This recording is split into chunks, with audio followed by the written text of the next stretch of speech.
मंत्री असद मुश्रीफांनी वाशिमच्या पालकमंत्रीपदाची जबाबदारी सोडली। दत्ता भरणेंना वाशिम जिल्ह्याची जबाबदारी देण्यात येणार। सूत्रांची माहिती। मुंबई वाशिम प्रवास शक्य नसल्यानं पालकमंत्रीपद सोडलं।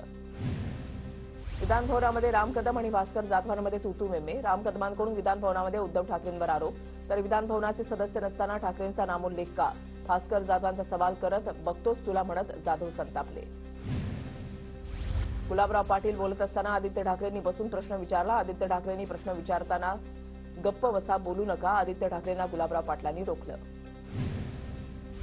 पुढील 4 महिन्यामध्ये राम सातपुते विधान भवनामध्ये दिसतील। म्हाड्याचे माजी खासदार रणजितसिंह निंबाळकर यांचं मोठं वक्तव्य। विधानसभा निवडणुकीमध्ये त्यांचं थोडं गणित चुकलं होतं, निंबाळकरांचं वक्तव्य। निवडणुकीच्या काळामध्ये शून्य वीज बिलाचं वाटप, शेतकऱ्याला फेब्रुवारी महिन्यामध्ये लाखाभरात बिल, ही कोणाची फसवणूक केली? कैलास पाटील यांचा सवाल। सोलापूर जिल्ह्यातून शिवसेना ठाकरे गटाच्या जिल्हाप्रमुख आणि माजी आमदाराची पक्षातून हकालपट्टी।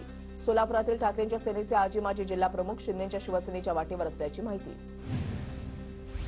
मनमाड कृषी उत्पन्न बाजार समितीमध्ये छगन भुजबळांना धक्का। बाजार समितीमधील 12 पैकी 6 संचालकांनी सोडली भुजबळांची साथ। भुजबळांची साथ सोडत 6 संचालक सुहास कांदेंच्या गटात। येणाऱ्या काळामध्ये युवा सेना महापालिका निवडणुकांमध्ये दिसणार। 3ही महापालिकेमध्ये महायुती सरकारचा भगवा झेंडा फडकणार। पूर्वेश सरनाईक यांना विश्वास।